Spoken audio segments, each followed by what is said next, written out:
obole onensi yonna okutwaliza wamu ennaku z'omwezi ziri 20 mwezi gwa 2022 program omukulembeze w'enkya Simaganda Farouk Sesaz muzzukulu wa Katongole Mwanjuzi nga ndina omukukunavu Tamale Mirundi muzzukulu wa Katongole mulema n'omukukunavu Tamale Mirundi kitoyogera ku kitaawo n'ennyoko anti erya Sesaz lya muzeeyi anze ndi mutani wa Yowaana ne Mole agamba atya omukadde Mole gyali amaaso gamuluma ng'alabye nago naye nze muganti olaba nze nnyingira enkaaga yazaala abaana 9 ndi wa 8 kakati yayina emeka gamuwerekedde amaaso bwetyo tutandise okulaba nate ng'ensonga tuzitambuza nga bwe ziteekeddwa okutambula bingi ebyapeninze mu ggwanga olunaku lwejjo mu palamenti eggwanga lyattu Uganda abavubuka basazeewo okulaba nate nga balumba palamenti nga bagamba nti bakooye enguzi naddala ku nsonga ezabadde zigenda mu maaso abaddipi bafuuse abaddipi enzige zifuuse enzige benna n'omukukunavu tugenda kubanga no you see fe abaludde wano bwe tulaba ebintu ebyo bitweraliikiriza nnyo ebyabadde mu palamenti byonna bitweraliikiriza ekya palamenti eyo nti bw'obanga abaana bo bafa beegaaya ne bw'olaba atadde mu switi otya gavumenti zaano zonna bwe ziba zigenda okugwa ebintu ng'ebyo bibeerawo ajjukira gwe ku mulembe gwa Dr. Milton Obote palamenti yalumbibwa 2007 palamenti yalumbibwa ebintu ebyo bibeerawo no si bya palamenti byokka ogamba otya nti RDC poliisi emukutte n'emuvunaana what is the coordination wakati wa RDC ne poliisi oli yabeeranga president mu kitundu yes humiliation iyo mafia kakati yo gavumenti nkolera yaki kyova yaffe twadduka mangu ffe twategeera nze nategeera nti eno gavumenti okugibeeramu ogifiiramu gibeere ebweru ng'okolera Museveni kubanga nze nasigaza omuntu omuwaakoma wenkoma sinaalayizi sinaki negitegeera nti piraawo baga nti ku byombi piraawo enyama n'omuceere ekimu kirimu obutuulyako otegeera yulira ki kakati eno gavumenti ffe kitweraliikiriza nti twalaba ku Jjinja Iganga Kamuli UPC Nfungulo UPC Syndicate UPCC why abantu abali mu gavumenti bwe balaba omukulembeze akaddiye batandika okulwanira obusika era in fact akatabo kankate kemmaliriza nakatuumye African ruling families and the Kabangali curse nti families zonna ezifuga Africa enkomerero yazo kulinnya Kabangali yes lwaki omukulembeze walaba nti akaddiyo tata kati n'akawo omulala asobola okugenda mu maaso anti kakati aba ne mandate ye nina kyempita bwayise theory nti the bwayise money theory nti omusajja we bwayise agenda enkuba netandika okutonnya n'alemera mu nnyumba neetuuka ku kitanda bamufulumiza mu bbaati si musiru tesobose kutonnya ku olwo agamba nti ejja kukya so nga n'ab'ebitundu ebirala nabo beerula myala enkuba amazzi gagende galagawa luwe kati yaba tamanyi kiri luddawa nti kati ekiri mu Uganda panic mafia etuuse ku stage yayo esembayo naye mu kwonoona tejja kufunamu kubanga omukulembeze omulungi abapanikinga bano abanoonya ssente banoonya kudduka banoonya kufuga institution zonna bazoonoonye nti ebyo byebikiro RDC talina bamufuga tulaba embeera y'ebiro ebisembayo bano bapanikinze bajja kiyuza ate kijja kubagwako amagye gajje gabayoolewo bonna munda badduke abantu bayike mu gundi kuba kakati kankubuulire ffe tuziyita symptoms ebyebikiro nti you tell me abantu abo ababuuse ne bagwa mu palamenti obayita abantu babulijjo baba commandos era nakimye ani akiri emabega anti kyenkubuuza how can somebody there agwe mu parliament. Investigation ziri kuki? Training ye, background ye ani? Police tesobola kubuliriza abo. This is political. Bwali bakayingira wano bakwata omwana ndoza ali muganda wa Manya Mushega. Ne bamutwala akette mu UPC. Naye omuguwa gwe yali agirako ng'akomawo gwamutagira buzizayulika n'omugwane kumusala engalo bwezitiro tubasanga omulambo kumakya. Teri muntu wa bulijja ava mu galale akola commando style nagwo muli mundu muyita kinyonyi gwekigezeeko. Security yabaka ne gwanga. Anti kyenkubulira security yatandika bweti nga baleetawo obubizi bwe babusuulawo. Yes, because ku parliament okwo kuliko olutalo nti abapoliisi ba parliament baweebwa additional money. Kakati mu lutalo omwo gweweebuza embizi zajjangawo zitya ku parliament. Kuba kiri erisicu yo twagitegeera nti ab'amagye be bajja. Naye ensonga gyabadde boogerako yabadde si ensonga. Ensonga buli mubbi abuzaabuza. Omuntu ayinza okwefuula kasiru. Omuntu ayinza omukwatira mu kikomera ekyo n'aga nti anoonya mukazi we. Waliwo omuwala eyandagiridde wano ssebo. Kakati n'ogoba omuserikale n'obeera diverted. The training these people have baki. Before you understand who are they, anybody would shout. Who has this skill and capacity to jump and follow in parliament in Katamenyese and the courage? I not a general mood, not a general Kurwanisha. Hey, why? Placards. Rocket Bazir Zenga speaker Ingira. If parliament can be raided, are you safe? Kakati Bobaringa began to intimidate in a parliament. No, Museveni are losing the grip. Security is losing the grip. Anti-Manombafuna. Police about the police bond. These are not political. The skills they used to make them forensic experts, abasoma, modulo yaffe. Tetudda mu bino byayogedde. No. Skill weno. Is he a veteran? Is he a retired soldier? Is he a former commando who has been frustrated because of his salary tejja awe wali ekinyusi nakaka tebakisobola kando hatakisobola. These are not ordinary people.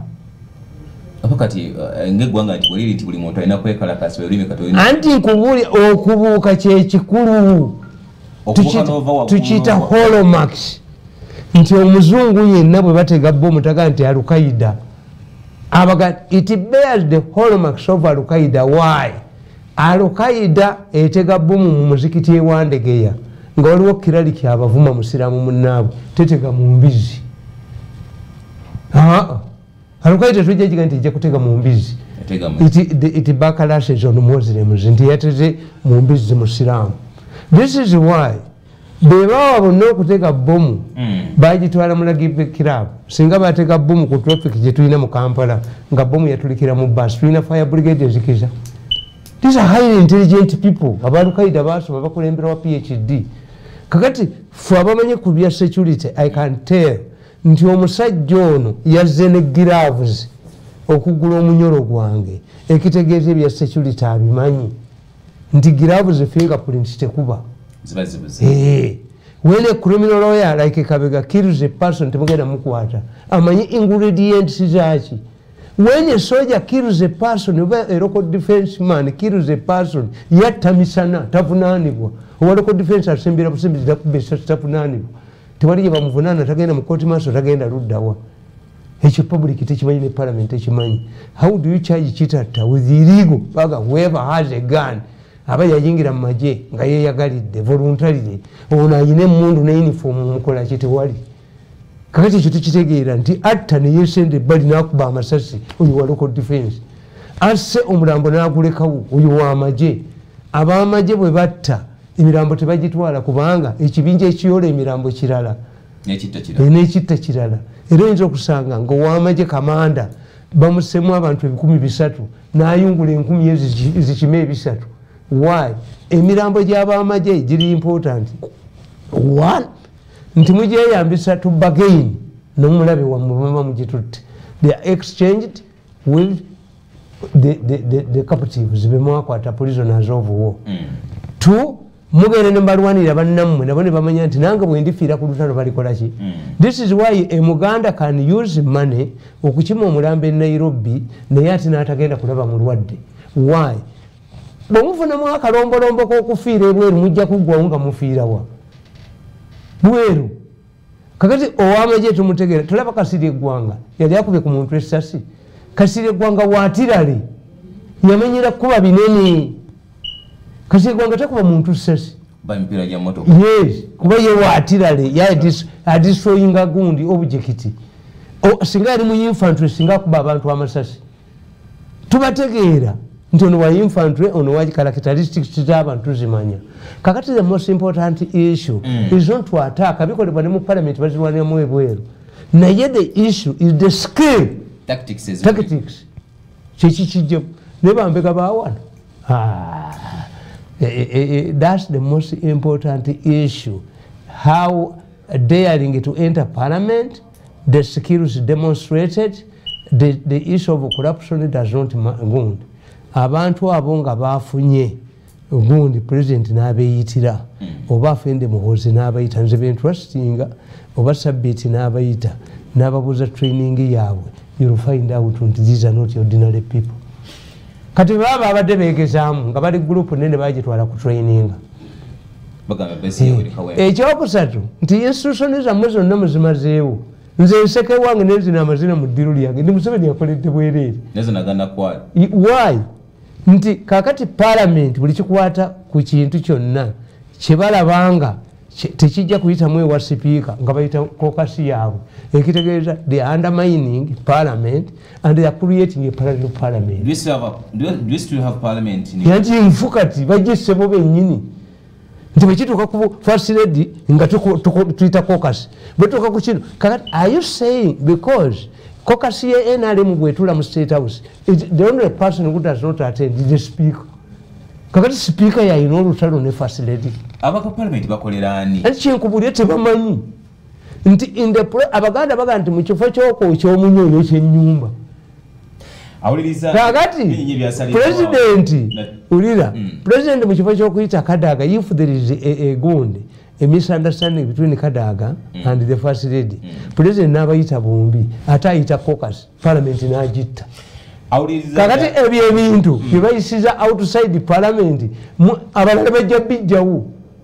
Butugenda ku nsonga ya curriculum naddala y'ebyensoma bannafaba all level oba abasinga mbasekerera nti Museveni institution zonna zazimbye zonna ziweddewo ayigigiza office nga naye akyaliwo ebyo ebifudde akyaliwo. Ku nsonga ezigenda maaso omukubiza w'olukiiko lw'eggwanga olukulu omukyala Beekaitola Kadaga yabadde asinzira okulaba nate nga ayita minisita avunanyizibwa ku byenjigiriza Janet Kadaga Museveni abeeko ensonga zannyonnyola bwe kituuka naddala ku nsonga z'ebyenjigiriza ne curriculum empya egenda okubanga wabula twalabyeko ababaka ba parliament bayitiddwa mu caucus. Ffe tubasekerera busekerezi Uganda Yoweri Kaguta Museveni era bagenza okuvaayo ng'olulimi lukyuse tewali in fact twebuuza tamale bannayuganda bakyalina obwesige babaka ba parliament anti kugambye nti president yennyini yeyonoonedde institutions ze nti you see when there is a problem what abantu bannayuganda abasinga obungi tebategeera tukiyita issues at stake nti normally education is a very important factor in a country's survival. To change education system is not easy. It affects all of us. I was talking to somebody. Kadaga afa kitayina baana.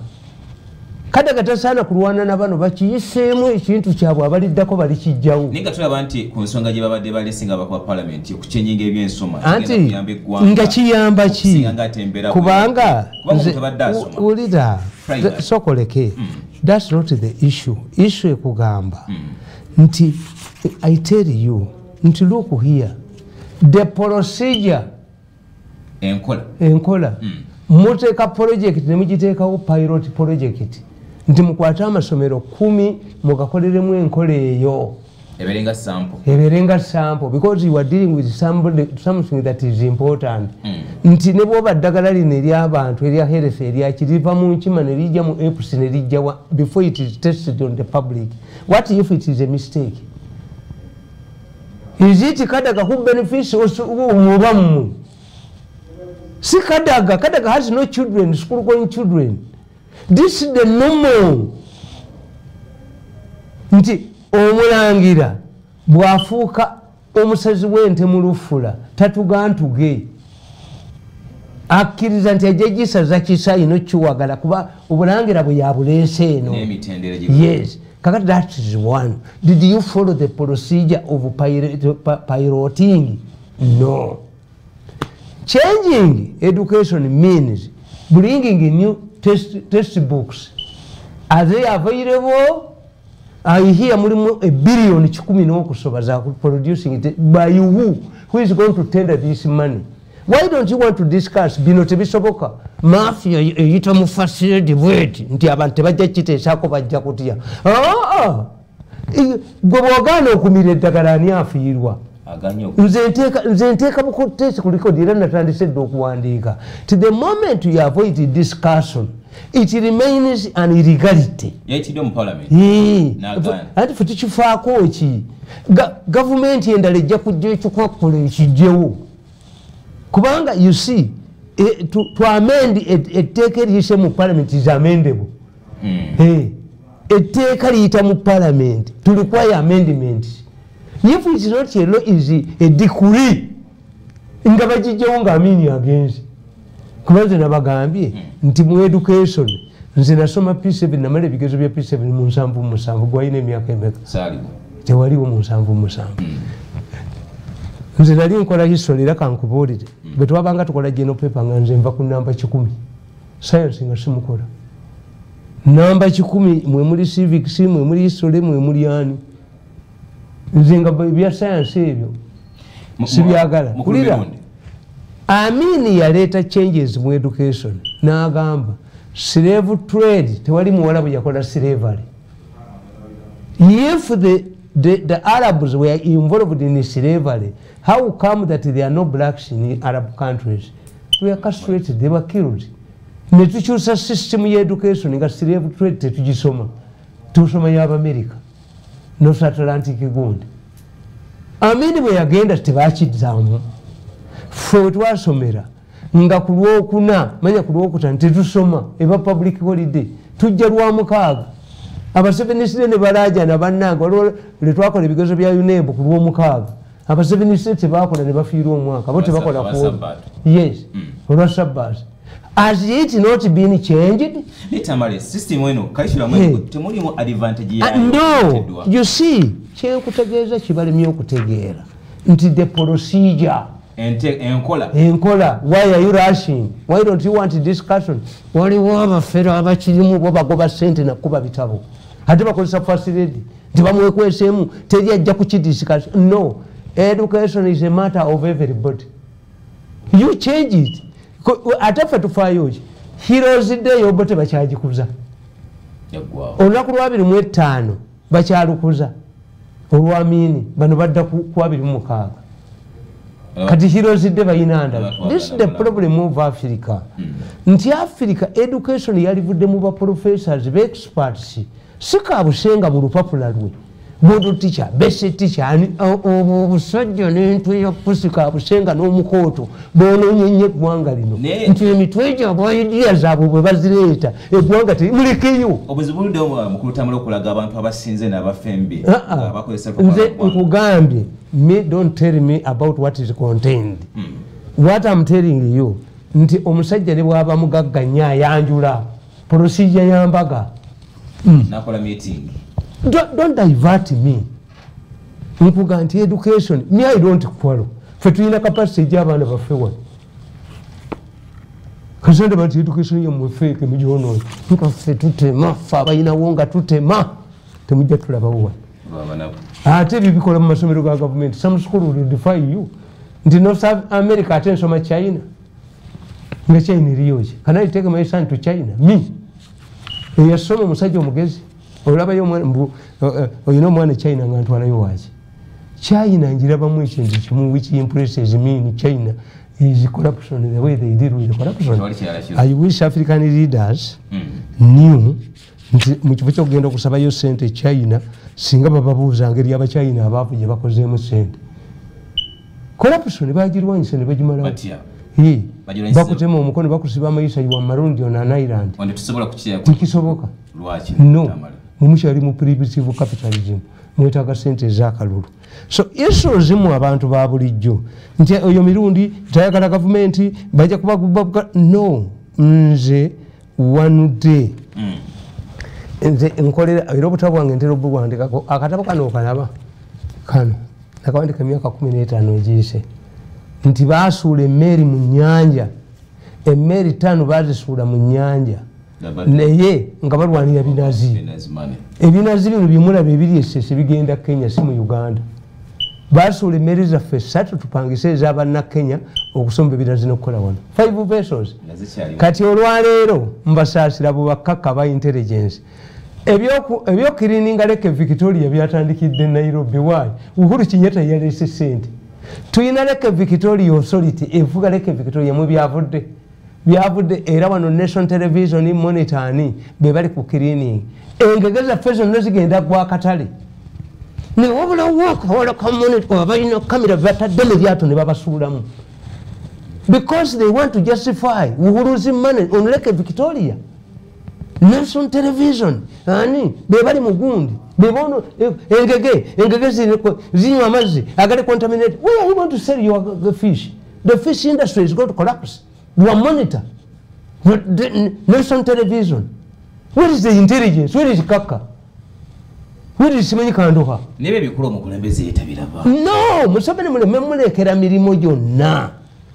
A newspaper, headway intelligence would read a newspaper. What's the purpose of this story? Why is it that this cleaning of Lake Victoria originated from Kenya? Zikyalimu emmeri 5 mweziri kakati an exercise ekuga nti Lake Victoria is contaminated. Bannakenya bayinza n'okweyambisa omukisa ogwo emmeri zino ne bazijjamu.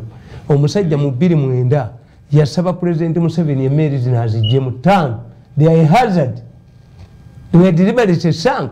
A fool in the Ministry of Works. Namuganti, you are free. The president, we've received His Excellency's letter directing us to allow you to retrieve the vessels, but you must follow the following conditionalities. 1. If any of them is damaged during the operation, you are liable. We know Jesus. 2. If we retrieve them, tekitegeza kuzi tutte mbwabidinge n'abalala. Kwati baagala ziveemu. Beewola ssente bagule emmeri ssente ne bazibba. Zino emmeri nga bazisuddemu. 5 vessels inside mubuuze Katumba Wamala. Omanyi nti ekimu ku biri ebiri esese bakisuula mu Mbaasa nga kikaddiye ne bakisiigako langi ne bakireeta wano. This country is doomed. Tugenda kufuuka the sick man of Europe, of East Africa. Lwaki tutuuse kweyembe? Mafia terumirwa ggwanga. Nti kaakati wabadde wakanyonyi kamu ka musajja bamuyita Baraka mu Isirayiri. Abo balwamira make babadde bakozesa.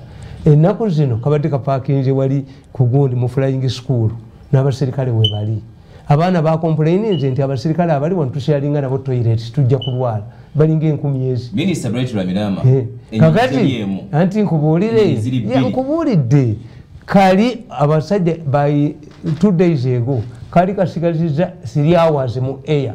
Abasajja ne bagamba nti katweyambise kino tukagrounding tetujja kudomanyi lwaki bategeera nti bafulumiza milioni 9. Omanyi sente zabasasula piloti emitwalo 3.5. Abasajja babbi kati ezikoba gye ziri bateziriyo bo. Milioni 3 eza $, twazisasula ennyonyi eyatukolerako ng'egoba ki ng'egoba nswa eyali egoba bino byonna bikulaga nti gavumenti bagikyayi. Minisita Bright Lwamirama yabadde ne bannamawulire yagambye ennyonyi ziri 2.